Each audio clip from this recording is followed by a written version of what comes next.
Hello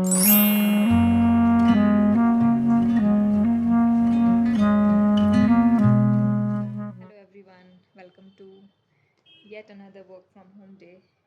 Nothing special. Hmm. एक तो हमारा इतना बड़ा पासवर्ड है ना, इतना लंबा 16 डिजिट्स का, लिखते लिखते ही थक जाओ। और वो भी बार बार, जितनी बार आप स्लीप करो उतनी बार।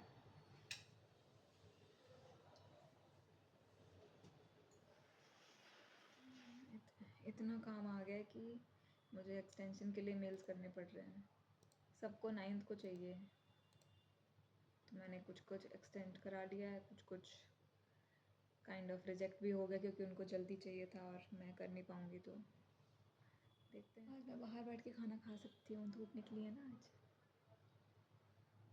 एक तो ठंड में पंखा भी नहीं चला सकते हैं, जिससे बाहर का शोर या और अलग अलग तरह के जो शोर होते हैं वो सब कट हो जाएं। तो इतनी मुश्किल हो रही है सोने में। अकेले सही था यार, मतलब आई हेट स्नोरिंग। स्टार्टिंग में नींद आने में दिक्कत होती है, एक बार जब नींद आ जाए फिर तो कोई दिक्कत नहीं है। लेकिन फिर मैं कैसे कैसे तकिया लगा के सो रही हूँ, कान वैसे बंद करके सो रही हूँ, फिर भी नहीं हो रहा है। फिर मैंने पंखा 2 नंबर पे कर दिया, बिकॉज उसका फ़ैन का रेगुलेटर मेरे पास ही है। तो मैंने किया, तो आई थिंक आ गई होगी उसके बाद नींद। बट मैं 2 बजे तक जाग ही रही थी। मैं ऑनलाइन भी गई, मैं कहा देखती हूँ हेतल ऑनलाइन है क्या, इन सो गई। पर बस फिर मैंने कहा बंद करो फ़ोन, कोशिश कर सकते हैं सोने की। वही करा। और कल रात सोने से पहले मैंने अपनी फ़्लाइट भी बुक करनी थी, तो जो कि मैंने कर लिया सक्सेसफुली। बट मैं आपको अभी लंच के बाद बताती हूँ कि क्या एग्जैक्ट सीन हुआ। अगर वो चीज़ नहीं सॉर्ट होती ना रात में, तो मैं वैसे ही नहीं सो पाती बेचैनी की वजह से। कि एक तो इतनी महंगी फ़्लाइट टिकट, तो इसीलिए मैं बस आके बताती हूँ। थिंक लंच टाइम, क्या टाइम हो रहा है, 12:45 हो रहा है। चली जाऊँगी, बन तो गया ही होगा। जाती हूँ, 10 मिनट में जाती हूँ। अभी तक बन ही रहा है, मतलब चटनी बनानी है उन्होंने, दाल चावल भी अभी लग रहा था। अच्छा वो मैं पहले नहीं आई नहीं तो मुझे और वेट करना पड़ता। बट हाँ, भूख तो लग गई थी। मैं 20 मिनट पहले पहले आने वाली थी ना, तब आती तो और वेट करना पड़ता। अभी तो 1 भी बज गए हैं। Still cooking. धूप अच्छी लग रही है।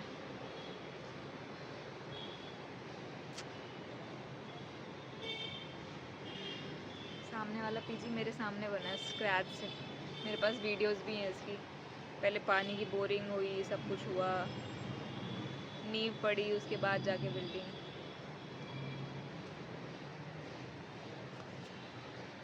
1:10 हो रहे हैं और मैं कहाँ 12:45 आने वाली थी। कुछ एंड मोमेंट पे काम और ईमेल्स आ गए थे, तो मैंने कहा मैं करके जाती हूँ फिर। इसका मतलब है जो हुआ अच्छे के लिए हुआ। मन तो करता है यहीं पे कुछ बिछा के यहीं सो जाऊँ, बट यहाँ उतना साफ़ सफाई नहीं है। फाइनली आ तो गया खाना, पर टमाटर की चटनी फिर नहीं बनाई है। कह रहे टमाटर बहुत महंगा है, तो ये पता नहीं किस चीज़ की, पत्ता गोभी की है शायद। थोड़ा सा लेके आई हूँ टेस्ट करने के लिए। आज सुबह पे कोई सब्ज़ी भी नहीं है जो मैं ले आती। ये जो ओवर कुक हो जाते हैं ना, ओवर फ्राई, ये ज़्यादा अच्छे लगते हैं, ज़्यादा क्रंची। और ये चटनी भी कुछ मतलब ओके ओके है, मतलब मुझे कुछ तीखा सा स्वाद आ रहा है इसमें, बस कुछ खास नहीं पता चल रहा। खा ले रही हूँ मजबूरी। मैं थोड़े से फ्राइम्स ले आई बाद में खाने के लिए, और मेरी खिचड़ी भी रखी है शाम के लिए, उसके साथ खा लूँगी। तो मैं आपको बताती हूँ कि कल जब मैं फ़्लाइट बुक करने बैठी तो मेरे साथ क्या सीन हुआ। तो मैं 11:30 बजे बैठी थी। सारे ऐप्स पे मैंने कंपेयर किया कितना फ़ाइनल प्राइस आ रहा है। ऑलमोस्ट 10,000 तो सब में रीच कर रहा था final price, after all the मतलब कन्वीनियंस चार्जेस जो भी एक्स्ट्रा एड ऑन्स थे सब करने के बाद 10,000 क्रॉस कर रहा था। कोई भी क्रेडिट कार्ड का ऑफ़र नहीं था किसी पे, क्योंकि लास्ट टाइम जब मैंने किया तो उसमें HDFC का ऑफ़र था। लेकिन इस बार जो HDFC का ऑफ़र था उसमें EMI वाला ऑप्शन था कि मुझे EMI चूज़ करना पड़ेगा, तब जाके मुझे वो 1000 ऑफ मिलेगा। तो वो भी कोई ऑप्शन नहीं था मेरे पास कि मैं EMI लूँ। तो नॉर्मल जो छोटे मोटे कूपन्स होते हैं 150 या 300 वाले, मैंने एक वही कूपन लगा के सब में देखा जो भी था, मतलब हर ऐप में वैसे देखा। तो एक में SBI क्रेडिट कार्ड का लग रहा था, बट मेरे पास वो नहीं था, पापा के पास था, बट फॉर सम रीज़न मैं वो चूज़ नहीं कर सकती थी। उससे मुझे अप्रॉक्स 2000 का मतलब ओवरऑल बेनिफिट हो रहा था, बट हाँ मतलब बाकी सारे कन्वीनियंस वो सब लगा के अराउंड 1000 का ही बेनिफिट हो रहा था। ठीक है, मतलब बेस प्राइस में 2000 का डिफरेंस था, बट फाइनल प्राइस में 1000 का। फॉर सम रीज़न मैं वो SBI कार्ड भी नहीं यूज़ कर पाई। तो मतलब सबसे लोएस्ट जो प्राइस मुझे मिल रहा था वो ईज़ माई ट्रिप में मिला मुझे, बस 10,100 समथिंग। सब कुछ मैंने डबल चेक ट्रिपल चेक किया, सारी डिटेल सब कुछ। मैं बस पे करने ही जा रही थी, मैंने पे किया ओम नमः शिवाय बोल के, क्योंकि इतनी महंगी फ़्लाइट मैंने पहली बार बुक करी है। जितनी बार भी अभी घर गई हूँ 1-2 बार, उसमें 10 के नीचे ही मुझे मिली है फ़्लाइट, 9 भी नहीं पहुँची थी। आई थिंक मैंने 8000 के अंदर अंदर ही बुक करी थी, बट ये सबसे महंगी फ़्लाइट मैंने बुक करी। ठीक है, और जैसे ही मैंने पे किया OTP वगैरह सब कुछ हो गया, फिर लिख के आता है कि रीट्राई पेमेंट, और इफ़ लिखा है कि अगर आपकी पेमेंट डिडक्ट हुई है तो वो रिफ़ंड हो जाएगी, लेकिन फ़्लाइट बुक नहीं हुई है। मैं 12 बजे 12:15 बजे बैठ के मैंने बुक करा, और लिखा है कि आपके बैंक ने अप्रूव नहीं करा। अप्रूव नहीं किया तो पेमेंट कट कैसे गया? डिडक्ट करने में तो ये लोग 1 सेकंड भी नहीं लगाते, तुरंत कटा, उधर मेरा पैसा मैसेज आ गया मुझे कि डिडक्टेड। ठीक है, उधर से मेरी फ़्लाइट बुकिंग भी नहीं हुई, और ना वो अपकमिंग बुकिंग या फिर मतलब वो सेक्शन में भी नहीं दिख रहा है कि पेंडिंग बुकिंग है या कुछ है। मैंने कस्टमर केयर पे वहाँ मैसेज किया फटाफट, व्हाट्सएप का ही ऑप्शन था वहाँ, कोई ईमेल ना कोई नंबर कुछ था ही नहीं वहाँ पे।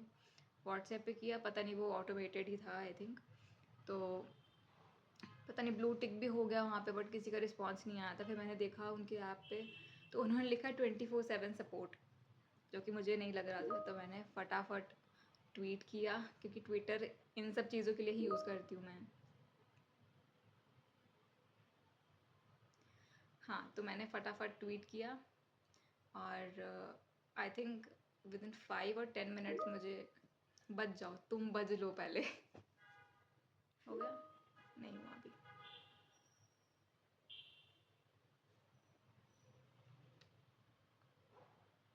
अब ठीक है, हाँ मैं बोलती हूँ। तो मैंने डायरेक्टली सोचा कि मैं ट्वीट ही कर देती हूँ।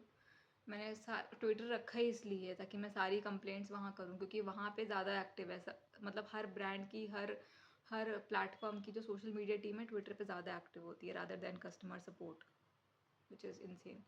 ठीक है, तो उन्होंने मुझे एक्सपेक्टेड नहीं था, बट 10 मिनट में मुझे कॉल आ गई थी आई गेस, 5-10 मिनट में कॉल आई, मैंने उठाया। कहते हाँ this is like we are from the social media team, ये वो। मैंने अपना कंसर्न बताया उसको।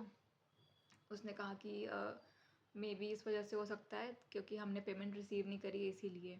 मैंने कहा तो एटलीस्ट शो तो करना चाहिए पेंडिंग बुकिंग में या कुछ भी। मैंने अपने मतलब कॉल के पहले मैंने अपने बैंक अकाउंट वगैरह सब कुछ चेक कर लिया कि कटा भी है एक्चुअल में कि नहीं, या फिर रिफ़ंड आया कि नहीं, मतलब क्या सीन है। मैं इतनी परेशान, मैं क्या बताऊँ। ठीक है, फिर उसके बाद कॉल पे उसने कहा कि आप मुझे कुछ टाइम दीजिए, मैं इसको रिज़ॉल्व करता हूँ। तो उसने 4-5 मिनट बाद सब कुछ रिज़ॉल्व करके उसने मुझे कंफर्मेशन भेजा, SMS आया, ईमेल आया। ईमेल में टिकट भी अटैच थी। सब कुछ मैंने कंफर्म किया, तब जाके हाँ उसने डिटेल्स मुझसे पूछी थी कि हाँ आपने ये बुक करा है तो कंफर्म है कि नहीं। मैंने कहा हाँ सब कंफर्म है, तो उसने सब भेजा, क्रॉस चेक किया। Then I was like thank you so much for the quick resolution. फिर ट्वीट तो मैंने डिलीट करना ही था, बट उसने कॉल पर ही मुझे बोल दिया कि आप कॉल पर ही रह के डिलीट कर दो ताकि मैं भी इधर से क्लोज़ कर सकूँ, मतलब। तो मैंने कहा हाँ वो तो मैं करने ही वाली थी क्योंकि इतना क्विक रिजॉल्व हो गया है रात में। मतलब मैं उस समय मेरी हालत मतलब इतनी ख़राब थी ना, 10,000 रुपये मेरे अकाउंट से कट गए और कोई कंफर्मेशन नहीं, कोई अता पता नहीं उसका है। मैं 12:30 बजे बैठ के रात में क्या करूँ, और रात भर सो भी नहीं पाती मैं इस टेंशन में। ठीक है, मैंने उठा के स्क्रीनशॉट लिया उसका ऐप का जहाँ पे लिखा है 24/7 सपोर्ट। मैंने ट्वीट किया please remove this if you are not providing an 24/7 services, ख़त्म, बेटर टू रिमूव दिस। बस उसके बाद हो गया काम। मैं सो नहीं तो मेरे रात भर यही चलता रहता है कि सुबह उठ के मुझे यही काम करना है, पहले कस्टमर सपोर्ट पे बात करनी है, सुबह ये करना है, मतलब। बट थैंकफुली हो गया। हाँ, एक टेंशन ख़त्म हुई, बट अभी बहुत सारी चीज़ें हैं जो मुझे अभी करना है sort out, so let's see. हाँ चलिए ओके।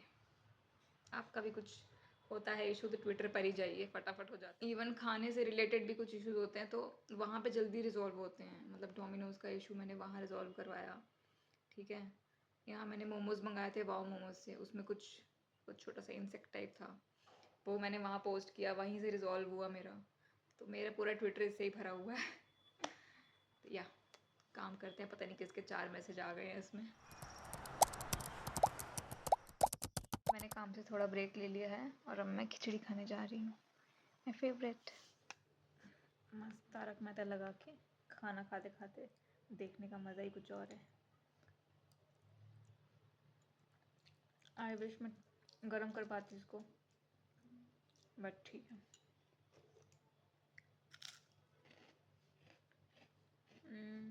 वैसे कोई ज़रूरत नहीं है इसकी, बट ठीक है। खा चुकी खिचड़ी, अब ठंड भी लगने लगी मुझे खाने के बाद, और खाने के बाद मीठा। अभी मैं तारक मेहता देख रही थी, गुलाबों वाला एपिसोड आया था, उसमें एक सीन आया था, मैं दिखाती हूँ ना, कॉमिक था, भिड़े वाला सीन था, वो तो कॉमिक होता ही है। अभी टेंगुड़ आएगा इधर। तिलगुड़, ये तिलगुड़ नहीं, मतलब तिलगुड़ जैसा ऐसा बोल दो, टेंगुड़ इधर आएगा ऐसा, सुझेगा सुझेगा। क्षमा। टप्पू के पापा ने टप्पू के क्या नाम बना दिया है? जेठा प्लस आनंद, जेठा ने। Back to work. आज तो ये रुक ही नहीं रहा है, मैसेज आए जा रहे हैं, बजे जा रहा है। लॉग आउट शट डाउन कर दिया है, थोड़ा सा आराम कर रही हूँ। आज तो मुझे कुछ बनाना नहीं है खाने में, तो थोड़ा सा रिलैक्स। मैं लॉग आउट करने के बाद सो गई थी, बिकॉज रात में तो नींद आने में टाइम लगता है मुझे। रीज़न मैं बता चुकी हूँ। तो मैं बढ़िया 1 घंटा सो गई थी। फिर मम्मी का फ़ोन आया था अभी, तो उनसे बात की, अभी 40 मिनट 8 बज गए हैं, तो अब जा रही हूँ। पहले मुँह धुलूँगी, फिर खाना खाने जा रही हूँ। पेट भी भरा हुआ है ना मेरा, क्योंकि खिचड़ी खा के सोई थी तो पेट भरा था, अच्छे से नींद आ गई इसीलिए। चले, आज तो पनीर बना हुआ, रोटी खाने का मन नहीं है मेरा, चावल सब्जी खा लूँगी बस।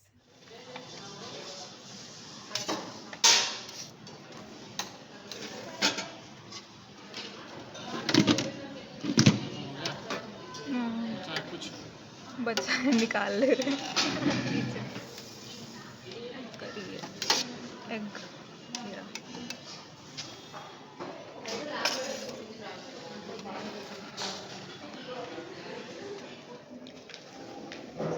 ऑफर समझी रही है, उसका जीपे थ्रू आउट मेंटेन रहा है।